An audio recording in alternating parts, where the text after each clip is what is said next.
ဒီနေ့က Manchester United ပွဲနေရှိတယ်နော် Manchester United fan များကြည့်ဖို့အတွက် ready ပဲလားအားလုံးပဲမိတော့ပါ Manchester မှာကြိုးစားပါတယ်ဗျဒီနေ့ည7 နာရီခွဲမှာကျွန်တော် Manchester United အသင်းနဲ့ Norwich Club Rosenborg အသင်းတို့ကရာသီကိုခြေစမ်းပွဲအဖြစ်နဲ့ရှင်မြန်ကစားတော့ကြမှာဖြစ်တယ်ပြီးခဲ့တဲ့ရာသီကိုခြေစမ်းပွဲပထမပွဲမှာတော့ကျွန်တော် Manchester United အသင်းက West Ham အသင်းကို 1-0 ဆိုတဲ့ရာသီနဲ့ရှုံးနေခဲ့တယ်ဒီပွဲစဉ်မှာဒုတိယပိုင်းမှာ Michael Carrick အနေနဲ့ကကျွန်တော်တို့လူငယ်ကစားသမားလေးတွေကိုအသုံးပြုသွားတဲ့လူငယ်သားသမားတွေရဲ့အကောင်းဆုံးချိတ်ဆက်တဲ့ခြေစွမ်းအကောင်းဆုံးကိုကျွန်တော်မြင်တွေ့ခဲ့ရတယ်ဒါပေမဲ့ 1-0 ဆိုတဲ့ကျွန်တော်ရှုံးသွားတယ်ဗျဒီနေ့ပွဲမှာ Rosenborg အသင်းနဲ့ပွဲစဉ်မှာ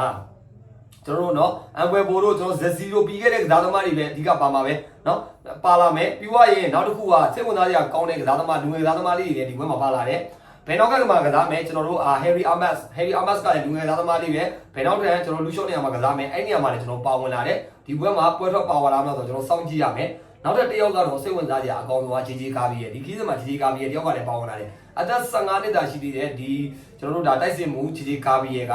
ပြီးခဲ့တဲ့ရာသီ Manchester United U18 မှာ26ဂိုးထိသွင်းပြီးတော့4ဂိုးပတ်တီးမှုပြုလုပ်ထားတဲ့ကစားသမားအကောင်းဆုံးကျွန်တော်လူငယ်ကစားသမား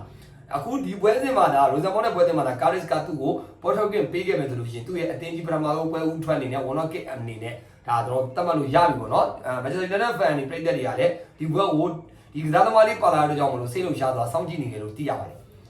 ဒီကာဗီရဲ့ခြေစွမ်းကိုဒီနေ့ညမှာကျွန်တော် Michael Carrick အနေနဲ့အခွင့်အရေးပေးပြီးသုံးလာမလားဆိုတော့ကျွန်တော်စောင့်ကြည့်ရမယ့်ပွဲတစ်ပွဲဖြစ်ပါတယ်ဗျကျွန်တော်တို့ဒီအသက်15နှစ်ကြာရှိသေးတယ်ကျွန်တော်တို့ JJ ကာဗီရဲ့တယောက် Manchester United ရဲ့အတင်းကြီးရဲ့ပထမဆုံးပွဲဦးထွက်မှာဘယ်လိုခြေစွမ်းပြနိုင်မလဲဘယ်လိုအနေထားတွေရှိပြီလဲကျွန်တော်ကတော့စိတ်လုံရှားနေပါတယ်ဘာသာတို့အနေနဲ့ကောဒီကစားသမားဘောဘယ်လိုမျိုးအမြင်ရှိတယ်ကွန်မန့်ရေးခဲ့နိုင်ပါတယ်ဗီဒီယိုလေးဆုံးအောင်ကြည့်ပြတဲ့ညီကိုတွေအားလုံးပဲကျေးဇူးများတင်ပါတယ်ဗျ